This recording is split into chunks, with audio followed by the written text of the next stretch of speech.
नमस्कार, जेके प्राइम में आपका स्वागत है। मैं हूं विनोद कुमार।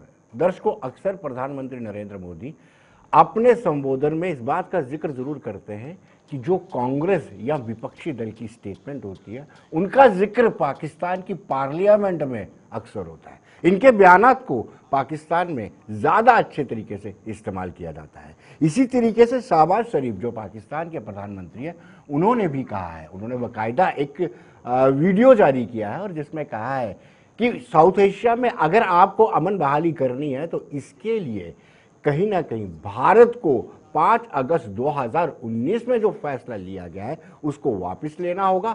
और उन्होंने ठीक पीडीपी हो, कांग्रेस हो, एनसी हो, ठीक उसी तर्ज में ये कहा है कि असंवैधानिक तरीके से 370 को हटाया गया है। इस पर चर्चा करेंगे। शेख बशीर जी हैं। शेख साहब, आपका स्वागत है। वीरेंद्र सोनू जी हैं। वीरेंद्र जी, आपका भी स्वागत है। और विक्रम रंधावा जी, आपका भी स्वागत है। विक्रम जी, शुरुआत आपसे करेंगे। क्यों आप मौका देते हैं और पाकिस्तान के प्रधानमंत्री भी इस तरह की स्टेटमेंट देते हैं? देखिए, मैं ऐसा मानता हूँ विनोद जी कि पाकिस्तान का ना तो कोई वजूद बचा है, ना अस्तित्व है कि भारत की मौजूदा सरकार की गतिविधियां या फिर जो भारत में अभी हो रहा है उसके ऊपर टीका टिप्पणी करे। लेकिन पाकिस्तानियों के पास करने के लिए बचा कुछ नहीं है। अभी इमरान खान को इन्होंने सत्ताविहीन किया है और जो हालात इमरान खान के इशारे में पाकिस्तान के अंदर हो रहे हैं वो दुनिया देख रही है। तो शहबाज शरीफ के पास और तो कुछ बचा नहीं, तो उनको ये लगा कि साउथ एशिया के अंदर अमन बहाली के लिए भारत के अंदर जो है हालात तभी ठीक होंगे जब भारत दोबारा 370 को बहाल करे। तो मुझे लगता है कि पाकिस्तान के प्रधानमंत्री को भारत की सरकार की तरफ से बड़ा क्लियर सा नोटिस चला गया है कि तुम्हारी तो कोई हैसियत है नहीं। अलबत्ता धारा 370 जो गो एंड गॉन हो चुका है वो तो वापस नहीं आ गया, लेकिन साउथ एशिया जिसकी वो बात करते हैं उसके अंदर अगर पाकिस्तान रत्ती भर भी कल्पना करता है ये अमन रहना चाहिए, शांति रहनी चाहिए, तो वो तब तक संभव नहीं है जब साउथ एशिया के नक्शे पे जब तक पाकिस्तान का वजूद है। क्या विपक्ष के बयानात उनको सपोर्ट करते हैं? देखिए, विपक्ष भी कमजोर है, विपक्ष का वजूद कोई नहीं है।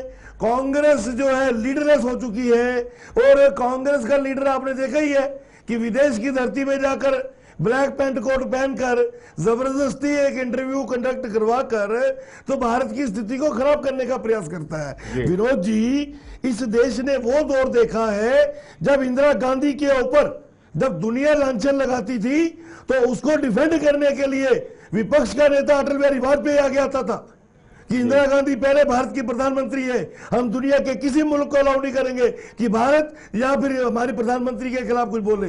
लेकिन वर्तमान में स्थिति देख लो, आज प्रधानमंत्री जी कोई भी कार्य करे, विदेश के प्रवास में जाए, देश के अंदर जो बेहतरीन हो सके वो करे, तो बाहर के मुल्कों ने बाद में कहना है, पहले देश के अंदर से ही खास करके कांग्रेस के जो चंद जो फेस बचे हुए हैं जो गांधी खानदान के किचन लॉबी में हैं वो वही नहीं सब्र करते। लेकिन ये यकीन है कि कांग्रेस और पाकिस्तान की बात में कोई ज्यादा फर्क नहीं होता। और अगर हम प्रदेश की राजनीति को ले ले तो हमारे यहाँ पर जो पाकिस्तान डेवलपमेंट पार्टी है पीडीपी, उनकी महबूबा मुफ्ती का बयान और पाकिस्तान के हुक्मरानों के बयान में ज्यादा फर्क नहीं होता है। यकीनन है कि बौखलाहट दिखती है और पाकिस्तान के आकाओं को यह लगता है कि हमने जिनको जम्मू कश्मीर के अंदर तबाही के रास्ते में डालने के लिए खड़ा किया, वजूद बनाया, भेजा था, वो तो आप शांत होके बैठ गए। तो जम्मू कश्मीर पूर्ण अमन के रास्ते में चल रहा है, तो ऐसे बयान देकर कहीं ना कहीं अपना अस्तित्व जिंदा रखे। अलबत्ता भारत की सरकार बहुत मजबूत सरकार है, ऐसा कोई भी बयान किसी भी तरीके से भारत की मौजूदा सरकार की पॉजिटिव सोच को जो है वो दिखा नहीं सकता है। लेकिन विक्रम जी, इस वक्त हमारे साथ कर्नल वीके शाही जुड़ चुके हैं, रिटायर्ड कर्नल है और उन्होंने बड़ा करीब से पाकिस्तान को भी पढ़ा है और जम्मू कश्मीर में जो परिस्थितियां बन रही हैं। कर्नल साहब, आप मुझे सुन पा रहे हैं?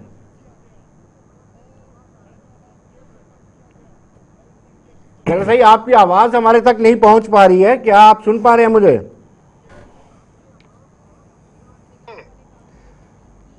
वेल कर्नल साहिब, पाकिस्तान के प्राइम मिनिस्टर ने यह कहा है कि साउथ एशिया में अगर आपको अमन बहाल रखना है तो 5 अगस्त 2019 को जो फैसला भारत ने लिया है वो वापस लेना पड़ेगा। जी क्या कहेंगे आप? देखिए, ऐसा है, पाकिस्तान को सबसे ज्यादा अमन बहाली का फिक्र अपने मुल्क में करना चाहिए। पहले अपने मुल्क में अमन बहाली करा लें। साउथ ईस्ट एशिया बहुत बड़ी चीज है। इस्लामाबाद का फिक्र करें, कराची का फिक्र करें और अपने मुल्क को संभालने की कोशिश करें।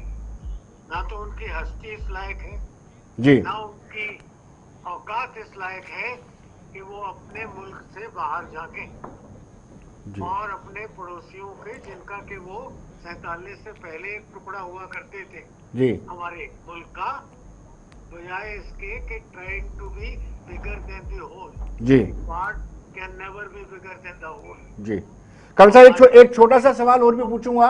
हमारे विपक्षी कर्नल साहब एक सवाल और छोटा सा पूछूंगा कि विपक्षी नेताओं की स्टेटमेंट और पाकिस्तान के प्राइम मिनिस्टर की स्टेटमेंट में कोई ज्यादा अंतर नजर नहीं आ रहा है। देखिए, हमारे कुछ लोग ऐसे हैं जो पाकिस्तान के स्टूजेस हैं, जी उनके चमचे हैं, उनकी कर्सियां हैं, उनके कटलरी हैं। जी वो वही भाषा बोलते हैं जो पाकिस्तान बोलता है। उनकी भाषा और इनकी भाषा एक जैसा होना बिल्कुल स्वाभाविक है, जी कोई फर्क नहीं नजर आता। जी लोगों की बात के ऊपर तवज्जो नहीं देनी चाहिए।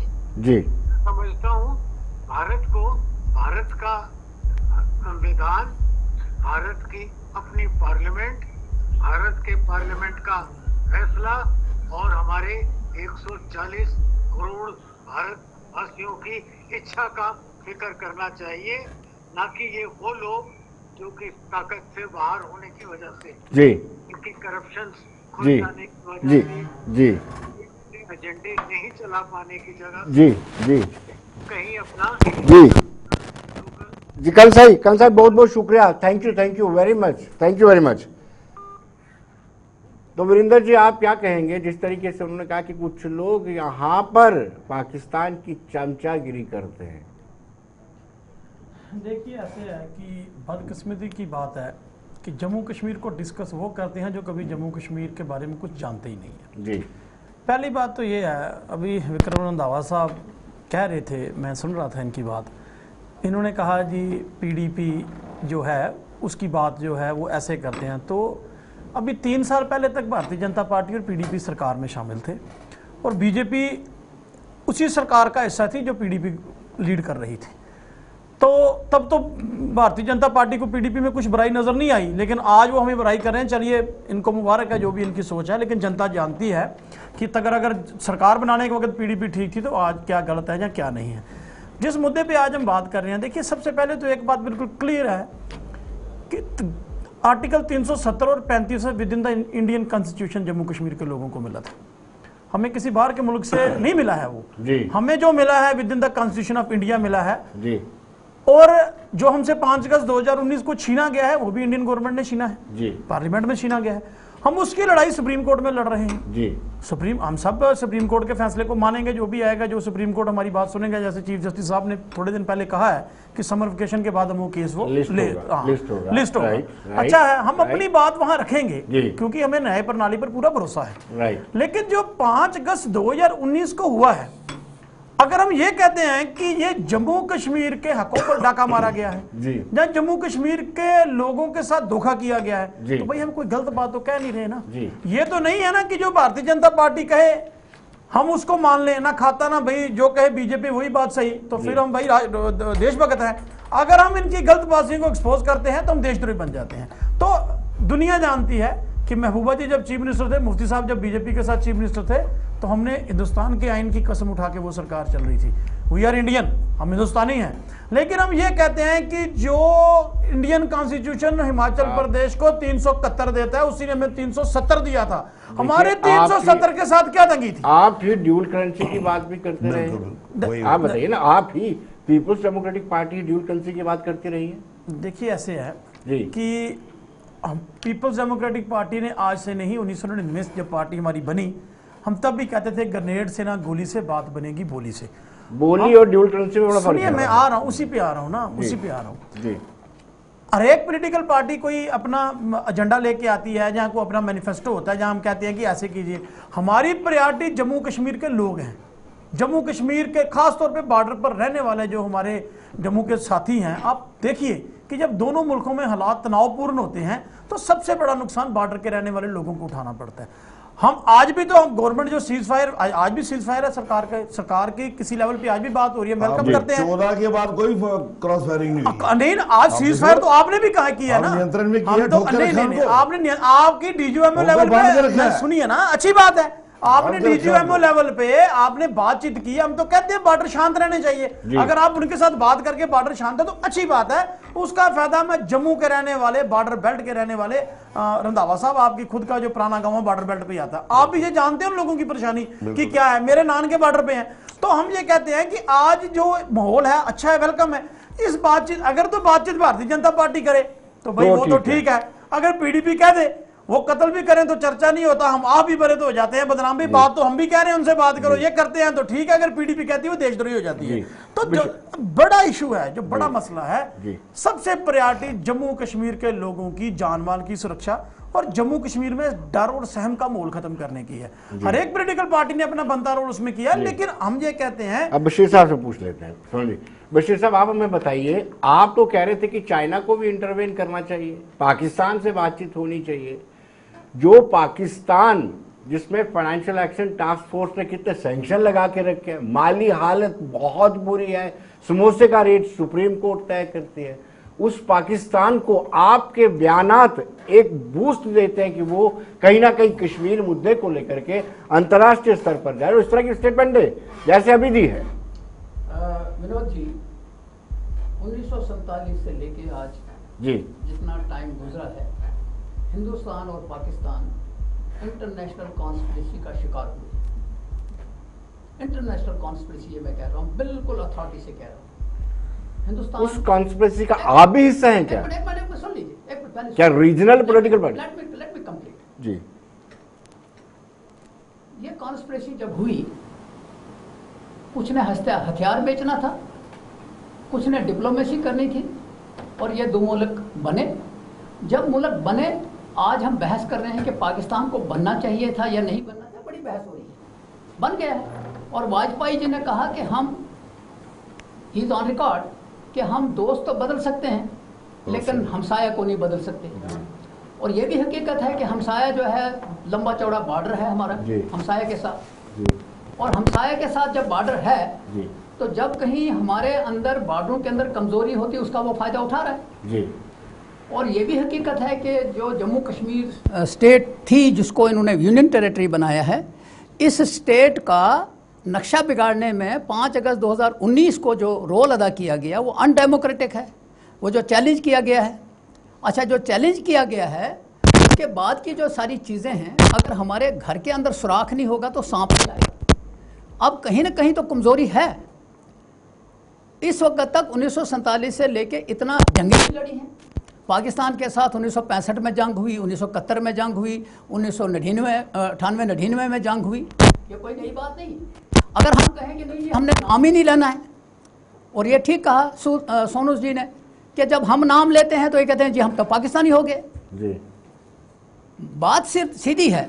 आपने कहा कि इंटरनेशनल कॉन्स्पिरेसी है, तो क्या आप उसका हिस्सा हैं? जब बार बार आप बात करते हैं बल्कि बीजेपी उसका हिस्सा है, बीजेपी उसका हिस्सा है। बीजेपी कश्मीर को बेच बेच के पूरे इंडिया के अंदर पॉलिटिक्स कर रही है। ये क्यों नहीं आप मानते कि बीजेपी का जो चुनाव था 5 अगस्त 2019 के फैसले उन्होंने पूरे इंडिया में बेचे? क्या मतलब था? नंबर 1। नंबर 2, क्या कोशिश की गई कि ये कश्मीर, जम्मू कश्मीर का इशू जो है ये इंटरनेशनलाइज ना हो, और बहुत से फैसले इसमें हुए।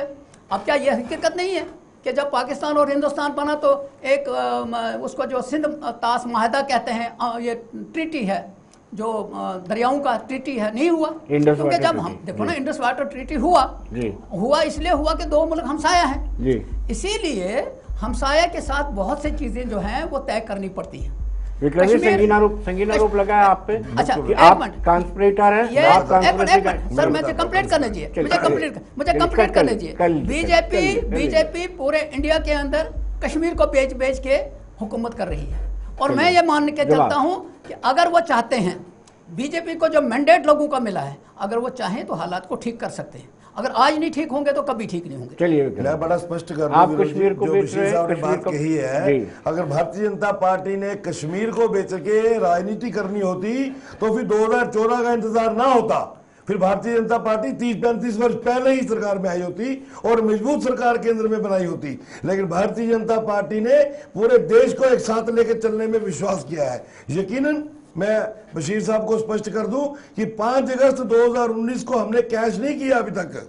5 अगस्त 2019 के निर्णय को अगर हमने कैश करना होता तो 2024 के लोकसभा चुनावों से 6 महीने पहले भी हम 370 को हटाने का प्रयास करते, अभी तक चले देते उसको ऐसे ही। हमने 30 मई 2019 को दूसरी सरकार बीजेपी की मजबूत बनाई, जब हमने विकास के बलबूते पे चुनाव जीता, लड़ा और कामयाब हुए। यकीनन ये बात मैं बशीर साहब से बिल्कुल सहमत हूं। इन्होंने कहा कि जम्मू कश्मीर के हालात अगर सुधर सकते हैं और सुधरे हैं तो केवल मात्र भारतीय जनता पार्टी के रूल में ही संभव है। और मैं, मेरे भाई पीडीपी से यहाँ बैठे हैं, मैं इनको भी मुबारक दूंगा और याद करूंगा वो शब्द जब मैडम महबूबा मुफ्ती ने जम्मू की धरती पे कहा था कि कश्मीर के हालात अगर कोई व्यक्ति सुधार सकता है, अगर कश्मीर नियंत्रण में आ सकता है, अगर पाकिस्तान को कोई सबक सिखा सकता है, तो पूरे साउथ एशिया में नहीं पूरी दुनिया में केवल मात्र एक व्यक्ति है, वो है श्रीमान नरेंद्र मोदी।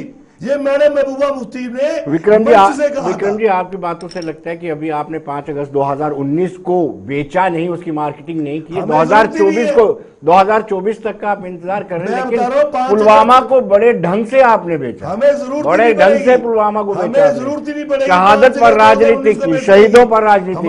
हमारा Vinod ji clear cut agenda है विकास के रास्ते पे चलने का। आपने यूपी के चुनावों में देख लिया, यूपी के चुनावों में धारा 370 को किसने लाया?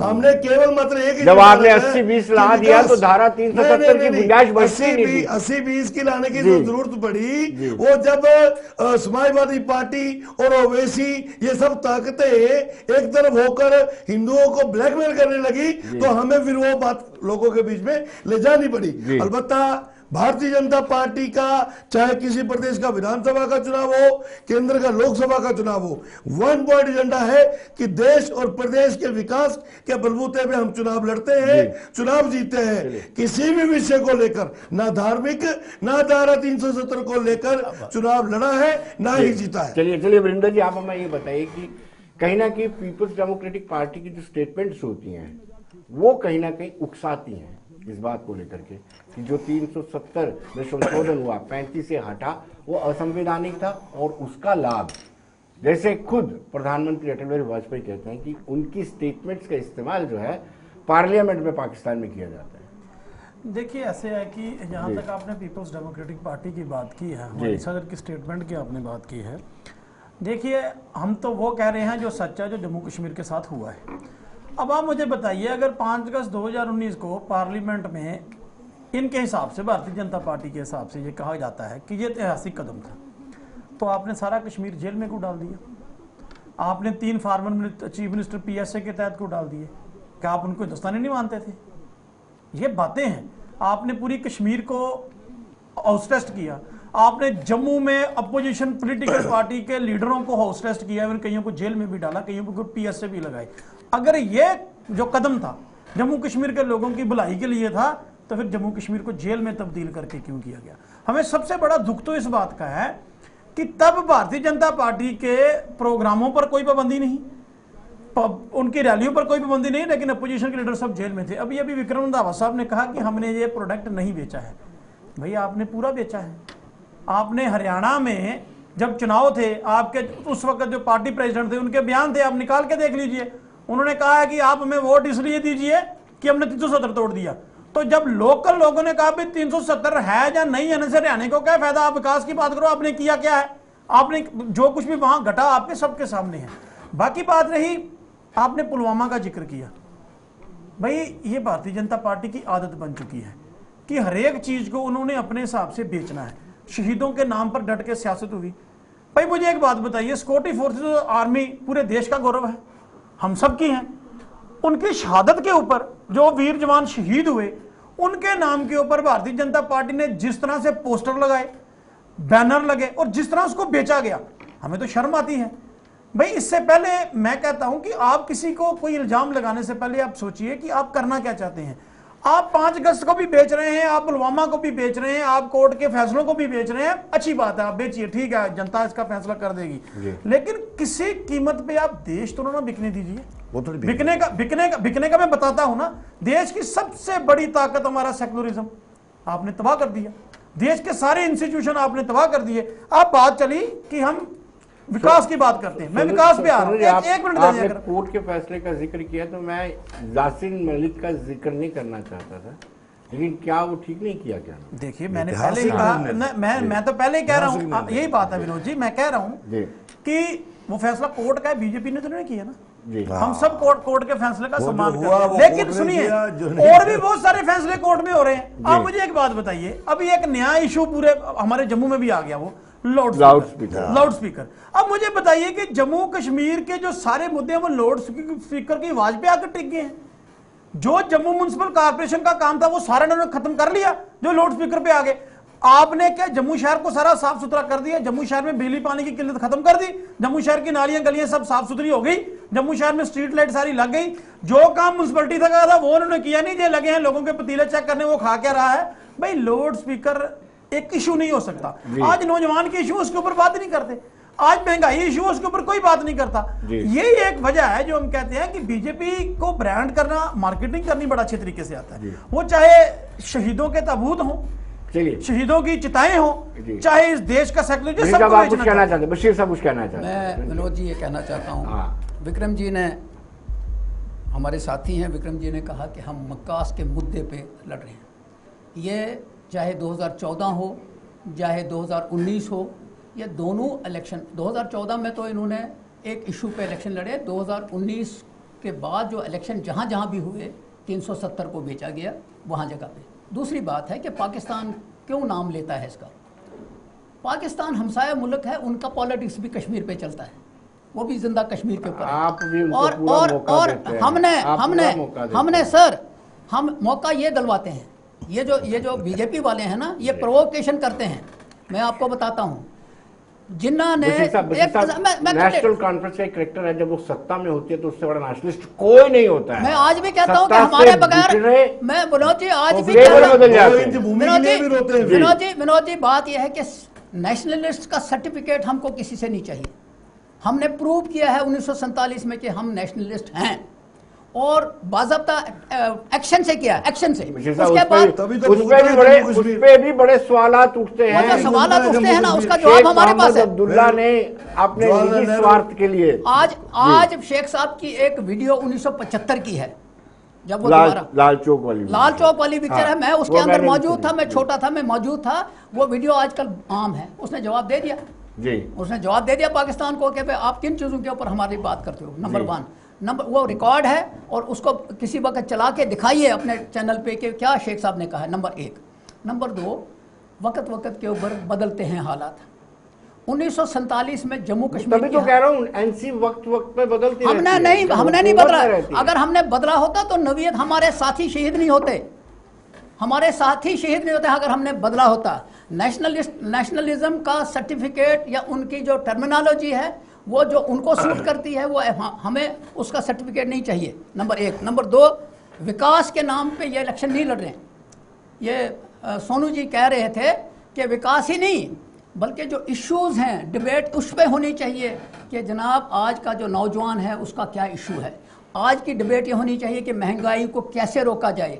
आज की डिबेट जो आप थोड़ी देर पहले ये कह रहे थे कि जो ये सड़कों के ऊपर हैं, क्या नाम है, ये जो रहबरे तालीम है या रहबरे जंगलात है या रहबरे ज़राअत है, अब आप कहेंगे ये कहाँ से आए? उसके लिए फिर बीजेपी को जवाब देना पड़ेगा। ये नहीं ना देते हैं, ये उनको लाठियां, ये उनके ऊपर लाठियां बरसा रहे हैं। सच्चाई तो ये लाठियां बरसा रहे हैं। आपने कश्मीर को प्रयोगशाला बनाया और देश भर में उस प्रोडक्ट को बेचा है, आपको ये मानना पड़ेगा।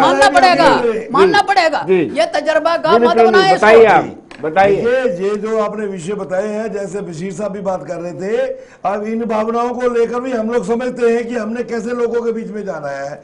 इन्हीं परिस्थितियों में ही डीडीसी के चुनाव हुए थे, तो कैसे Bharatiya Janata party single largest कुछ पार्टी नहीं बन मिला, के आ गई? भारतीय जनता पार्टी को कुछ नहीं मिला। ऐसे तो ये नहीं दो होता है। डिस्ट्रिक्ट 2018 में निगम का चुनाव होता है, वहां हम जम्मू में के अंदर मेयर बनाने में कामयाब होते हैं।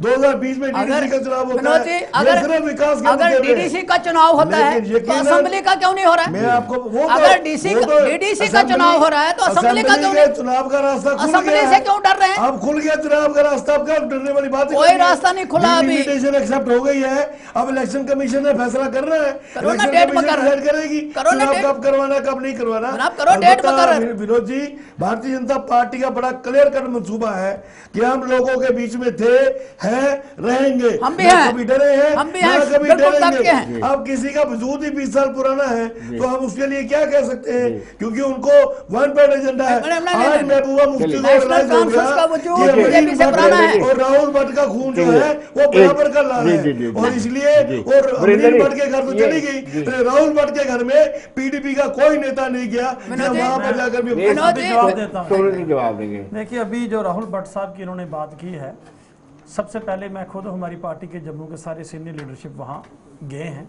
मैडम महबूबा जी जिस दिन जाना चाहते थे उस दिन एलजी एडमिनिस्ट्रेशन ने उन्हें हाउस अरेस्ट कर दिया। क्या बात। अब हम यही तो बात कहते हैं अब वो कि जाएंगे, जाने उन्होंने देना नहीं तो कहना जी हम गए नहीं, हम कल गए कैसे हैं ये वो। अमीन भट्ट के घर में? चलिए, अब सुनिए ना, मैं कह रहा हूँ, सुन तो लीजिए। जब राहुल भट्ट साहब के हम जाना चाहते थे, हमारी लीडरशिप सारी वहाँ गई है, जम्मू में उनके पिताजी से मिल के आए, जो अफसोस हम अफसोस ही कर सकते थे।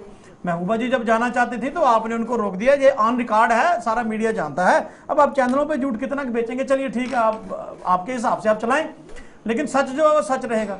अब मुझे बताइए कि आप भी गए वहां पर संस्कार पर, राहुल भट्ट साहब की परमिशन पर गए, वहां कविंदर गुप्ता साहब का एक वीडियो रिलीज हुआ है, हम ही आएंगे आपके पास, वो दूसरे कोई नहीं आएंगे। भाई वो आएंगे कैसे, आप उनको आने नहीं देते, आप खुद तो चले जाते हो, उनको पुलिस लगा के रोक लिया, वो कैसे जाएंगे? चलो उसके बाद गए। हम तो पहले से भी कहते थे, आज भी कहते हैं कि जो खून, चाहे सिक्योरिटी फोर्सेस जवान शहीद हो, सिविलियन शहीद वहां मारा जाए क्रॉस फायरिंग में, वो खून जम्मू कश्मीर के लोगों का, हिंदुस्तानियों का खून है। सबसे पहले इस बात को हमें पूरी दर्द है कि भाई ऐसी नहीं होनी चाहिए। जब हम राहुल भट्ट साहब के घर गए तो उनके पिताजी ने हमें कहा कि जनाब आज दूसरा दिन है मेरे बेटे की संस्कार के बाद की बात है, मुझे अभी तक ना डीसी बडगाम ना डिस्ट्रिक्ट एडमिनिस्ट्रेशन ने अभी तक एक फोन करके कंडोलेंस नहीं की कि मेरा बेटा यहाँ काम करता है। कहते जम्मू के लोग आए हैं, जम्मू के एडमिनिस्ट्रेशन, लेकिन कश्मीर से नहीं आए। चलिए वो भी है, एडीजी दोनों के जम्मू से, कश्मीर से, जहां जी। जिस डीसी के अंडर वो काम करते थे, उन्होंने अफसोस नहीं किया उनके साथ, जो कि जरूरी था। चलिए दूसरी बात, इस पे आगे मैं बात करूं। अभी नौजवान की बात की इन्होंने, अब ये कहते हैं पीडीपी की बोली जो है वो दूसरी है। भाई हम तो वही बोली बोलते थे जब आप सरकार में थे, रंधावा साहब आप एमएलसी थे, हाउस में थे, हमारी बोली तो तब भी वही थी, तब भी आप पीडीपी के एमएलओ के समर्थन से एमएलसी बने, आपके एमएलओ के समर्थन से हमारे एमएलसी बने, आपके समर्थन से महबूबा जी चीफ मिनिस्टर बनी, मुफ्ती साहब चीफ मिनिस्टर बने। मैं बड़ा खुश होता, तब आप कहते नहीं भी हम नहीं इनके साथ जाएंगे, भाई इनका एजेंडा ठीक नहीं है, तब सबको अच्छा लगता था। तब किसी ने डिप्टी चीफ मिनिस्टर बनना था, किसी ने मिनिस्टर बनना था। जब सरकार टूटी तो भाई हम देशद्रोही भी हो गए, हम तो वही कहते थे जो आज कहते हैं। दूसरी बात, जहां बात चली है नौजवानों की जी, जहां बात चली है नौजवानों की, भाई मुझे बताइए, एक ऑर्डर निकलता है, एलजी एडमिनिस्ट्रेशन एक ऑर्डर करती है, कितनी विडंबना है जम्मू कश्मीर की। विनोद जी एक मिनट जरा इसको सोच के देखिए।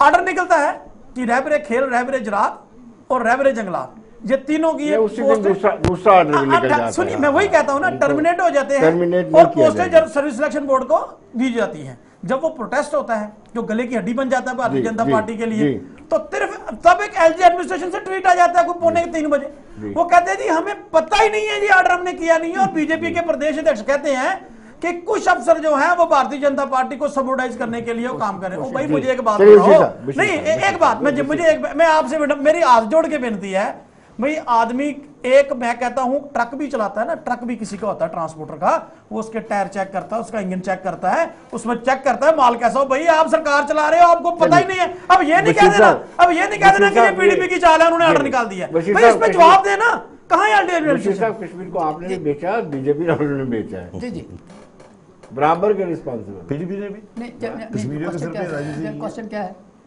मैंने कहा कि आप इल्जाम लगाते हैं कि बीजेपी ने कश्मीर को बेचा है, जी। आपने भी हमने कोई कसर हमने नहीं जम्मू छोड़ी है। कश्मीर और लद्दाख की खिदमत की है। जो कुछ जम्मू कश्मीर और लद्दाख में आज है देख लिया वो था नेशनल मैंने। कॉन्फ्रेंस की वजह से है, चाहे बशीर अच्छा है साहब- चाहे बुरा बशीर है। साहब देख लिया था जब 6 सीटें जम्मू को मिली थी और 1 सीट डिलिमिटेशन कमीशन में, कितना रिएक्शन नहीं सर, हमारा कोई एनसी का रिएक्शन था। नहीं, कोई रिएक्शन नहीं बहुत- था। मैं आज बताता हूं जी, आपको, आज भी हम कहते हैं कि जी। अगर किसी जगह 10 सीटें बढ़ती हैं तो बढ़ाओ, जी लेकिन ये 1 और 5 आप इसीलिए वो जो इलेक्शन कमिश्नर का एक आया था कि जनाब हम एक यूनिट के तौर पे देखते जी। हैं, और हमको वो गाइड कर रहा था आप कि कह 1 रहे यूनिट देखो। हमने कहा 1 यूनिट था, आपने 1 यूनिट तो रहने नहीं दिया। जी आपने क्यों फिर ये किया कि भाई जहां चलिए। जम्मू सूबे में, बशीर साहब- जम्मू बशीर- सूबे बशीर में तो साहब- जम्मू सिटी है, यहाँ सीट बढ़नी चाहिए थी, क्यों नहीं बढ़ाई? चलिए, अच्छा, बशीर क्यों साहब- बढ़ाई आपने वहाँ? ये कहने क्षमा- की चीजें हैं। मैं क्षमा- आपसे आपके माध्यम क्षमा- से गुजारिश करता हूँ क्षमा चाहूंगा। कि इस क्षमा- मुल्क को बचाने के लिए मेहनत चलिए करिए। चलिए Thank क्षमा you. चाहूंगा बशीर साहब, आप हमारे कार्यक्रम आए। सोनू जी आपका बहुत बहुत शुक्रिया, विक्रम जी आपका भी बहुत बहुत शुक्रिया। तो दर्शकों आप बने रहिए देश दुनिया की खबरों के लिए और मुझे दीजिए इजाजत। नमस्कार।